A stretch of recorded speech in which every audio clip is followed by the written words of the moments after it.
राज्य परिवहन महामंडळाच्या श्रीरामपूर आगार व बसस्थानकाच्या पुनर्बांधणीसाठी 14.5 कोटी रुपयांच्या अंदाजपत्रकासह वित्तीय मान्यता मिळाली आहे.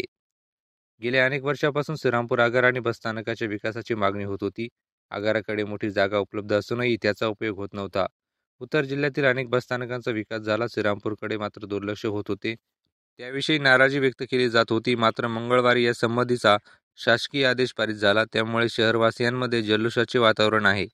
आगार आणि बसस्थानकासाठी 14,50,59,59,000 रुपयांच्या कामांना प्रशासकीय व वित्तीय मान्यता मिळाली आहे. महामंडळाने हे काम खाजगी वास्तुशास्त्रांकडून करण्याचे आदेश दिले आहेत. इमारतीचे आराखडे हे सार्वजनिक बांधकाम विभागाच्या मानकास अनुसरून करण्यात येईल. त्याची कार्यवाही राज्य परिवहन महामंडळाने करावयाची आहे. प्रवासी संघटनेने राज्य सरकारच्या निर्णयाचे स्वागत केले आहे.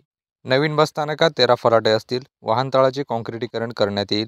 कार्यशाळेमध्ये 4 गाळे व 1 UPT, 1 लॉगपीट असेल. प्रशासकीय इमारत नवीन मिळणार. आगार व्यवस्थापक निवासस्थान असेल.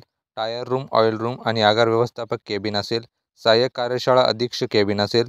भांडार शाखा असेल. असे ह्या नवीन बसस्थानकाचा आराखडा असेल.